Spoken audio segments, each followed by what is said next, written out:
Hello friends, welcome to more creative. दोस्तों नमस्कार, प्रणाम, अभिवादन स्वीकार करें। शुरू करते हैं आज की बड़ी खबरें। आज 19 जुलाई दिन बुधवार है, वही हिंदी महीना सावन और शुक्ल पक्ष की द्वितीया है। तो चलिए शुरू करते हैं आज की बड़ी खबरें। यदि आपको खबरें पसंद आए तो वीडियो को लाइक जरूर करिएगा और आप हमें प्रदेश के किस जिले से देख रहे हैं कमेंट बॉक्स में जरूर बताइएगा। दोस्तों, देश की राजधानी दिल्ली में आई है बाढ़। लगातार बारिश के कारण बाढ़ आ गई है, लेकिन फिर भी केजरीवाल सरकार का जल बोर्ड पेड़ों पर पानी दे रहा है। दोस्तों, कॉमन सेंस नाम की भी कोई चीज़ होती है। सरकार को सोचना चाहिए कि बारिश में भी पेड़ों पर पानी दिया जाता है क्या। अब ऐसी सरकार को कौन अच्छा कहेगा।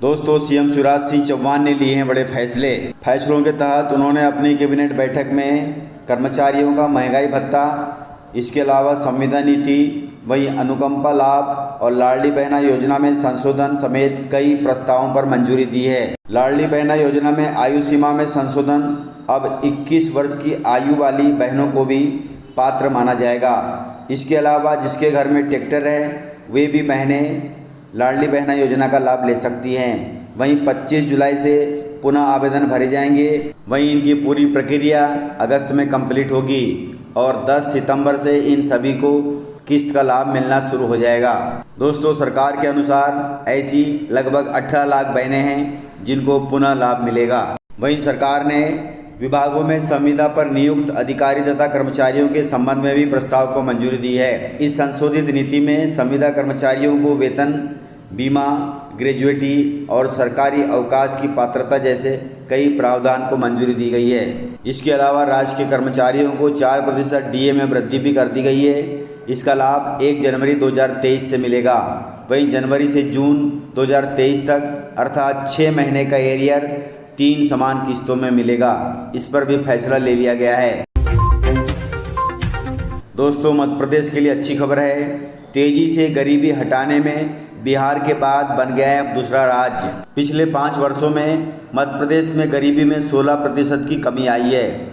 राष्ट्रीय परिवार स्वास्थ्य सर्वेक्षण 4 के अनुसार 2015-16 में प्रदेश के 36.57% लोग गरीब थे, जिसमें अभी 16% की कमी आई है, अर्थात अब लगभग 20% ही गरीब लोग रह गए हैं। इन 5 सालों में सर्वाधिक गति से गरीबी दूर करने में बिहार के बाद मध्य प्रदेश देश में दूसरा राज्य है। बिहार में 18%, यूपी में 15% और उड़ीसा में 13.65% की गरीबी में कमी आई है। हालांकि अभी भी गरीबी वाले राज्यों में मध्य प्रदेश का क्रम बिहार, झारखंड, मेघालय, उत्तर प्रदेश के बाद 5वें पायदान पर है, अर्थात मध्य प्रदेश में अभी भी गरीबी है और जो देश में 5वें स्थान पर है। लेकिन सर्वे के अनुसार पिछले 5 सालों में गरीबी का स्तर काफ़ी जल्दी से कम हुआ है। वहीं पूरे देश की बात करें तो प्रधानमंत्री नरेंद्र मोदी के शासनकाल के दौरान वित्त वर्ष 2015-16 से वित्त वर्ष 2019-20 के बीच 13.5 करोड़ लोग गरीबी के दायरे से बाहर निकले हैं।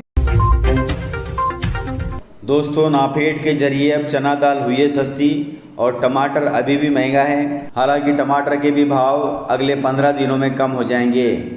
दोस्तों, केंद्र सरकार ने अब सस्ते दामों पर चना दाल की बिक्री की घोषणा की है। 55 से 60 रुपये प्रति किलो के दाम पर चना दाल उपभोक्ताओं को उपलब्ध कराई जाएगी। इस दाल की बिक्री नाफेड के जरिए होगी। वहीं दिल्ली से केंद्रीय मंत्री पीयूष गोयल ने इसकी शुरुआत कर दी है, अर्थात चना दाल के दाम अब कम हुए हैं, जो कि 55 से 60 रुपये प्रति किलो है। आगे आने वाले त्योहारों को देखते हुए सरकार ने यह कदम उठाया है। वहीं सस्ती दाल की बिक्री की इस घोषणा से दालों के बाजार में महंगाई पर नियंत्रण की उम्मीद की जा रही है। वहीं सरकार का कहना है कि अगले 15 दिनों में टमाटर के दाम भी 40 रुपये प्रति किलो तक आ जाएंगे, जिसके बाद सब्जी का जायका भी आमजन के घर में लौट आएगा। इसके साथ ही सब्जियों के दाम भी कम होंगे, जिससे आमजन को थोड़ी राहत मिलेगी। सरकार का मानना है कि जैसे ही बेंगलोर के साथ साथ महाराष्ट्र से भी टमाटर की आवक बढ़ेगी, वैसे ही दाम घट जाएंगे और यह आवक अगले 15 दिनों में बढ़ जाएगी।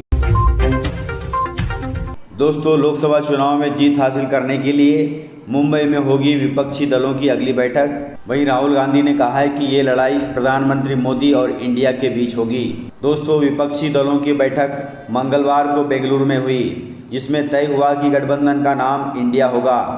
कांग्रेस के नेतृत्व वाला यह गुट पहले यूपीए के नाम से जाना जाता था, लेकिन बैठक में यह तय किया गया है कि अब इसका नाम इंडिया रखा जाएगा।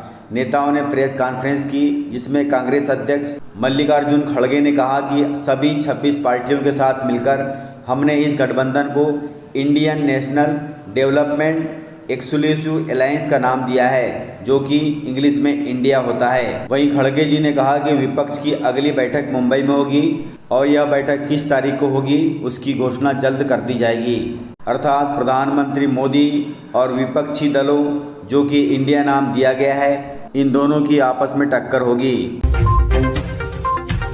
दोस्तों, शिवराज सरकार की मुख्यमंत्री सीखो कमाओ योजना में भोपाल जिले से लगभग 10,000 से अधिक युवाओं ने करवाया है पंजीयन। युवाओं को कौशल विकास के साथ लर्न एंड अर्न की तर्ज पर ऑन जॉब ट्रेनिंग की सुविधा के लिए मुख्यमंत्री सीखो कमाओ योजना प्रारंभ की गई है। यदि आपने अभी तक पंजीयन नहीं किया है तो अभी भी आपके पास समय है, पंजीयन करा सकते हैं। मुख्यमंत्री सीखो कमाओ योजना के तहत ऐसे युवक युवतियाँ जिनकी उम्र 18 से 29 वर्ष है तथा वे मध्य प्रदेश के निवासी हैं और 12वीं तथा ITI या फिर उच्च योग्यताधारी हैं, वे ऑनलाइन पंजीयन करा सकते हैं। ऑनलाइन पंजीयन के लिए आपको मुख्यमंत्री सीखो कमाओ योजना अर्थात mm.sky.mp.government.in पर जाना होगा। वहां जाकर के आप पंजीयन करवा सकते हैं। आपको बता दें कि प्रशिक्षण के दौरान युवाओं को 8,000 से लेकर के 10,000 रुपये तक स्टाइपेंड दिया जाएगा। दोस्तों, मोदी सरनेम केस में राहुल गांधी की याचिका पर सुप्रीम कोर्ट में 21 जुलाई को होगी सुनवाई।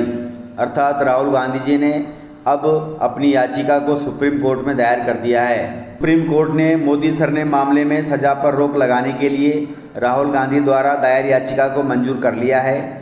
इसकी सुनवाई 21 जुलाई को होगी। दोस्तों, आपको बता दें कि कर्नाटक के कोलार में एक चुनावी रैली में राहुल गांधी ने कहा था कि नीरव मोदी, ललित मोदी और नरेंद्र मोदी का सरनेम कॉमन क्यों है। उनके इस बयान को आपत्तिजनक मानते हुए गुजरात में बीजेपी विधायक पूर्णेश मोदी ने उनके खिलाफ मानहानि का केस दर्ज करवाया था, जो केस अब सुप्रीम कोर्ट पहुंच गया है। सुप्रीम कोर्ट अब क्या फैसला देती है, यह देखना होगा।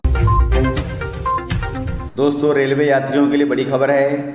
10 मिनट से ज़्यादा यदि आप लेट होते हैं तो आपकी रिजर्व सीट दूसरे को दे दी जाएगी या फिर कैंसिल कर दी जाएगी। इंडियन रेलवे ने बदले हैं अब इसके लिए नियम।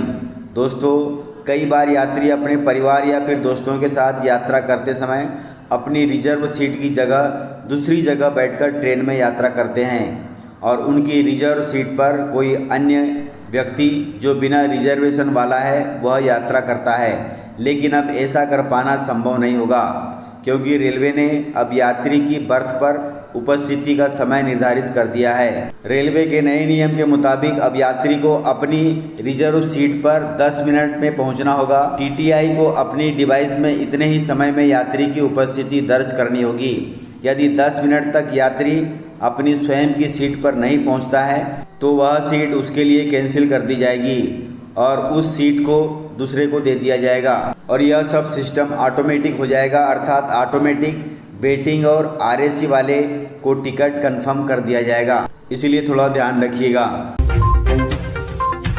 दोस्तों, खुले हुए बोरवेल में फिर गिरी है 2.5 साल की बच्ची। मौके पर पहुंचा प्रशासनिक अमला और रेस्क्यू काम जारी है। दोस्तों, हर महीने यह सिलसिला चल रहा है कि किसी न किसी बोरवेल में कोई न कोई बच्चा गिर जाता है। मध्य प्रदेश के विदिशा जिले से खबर है।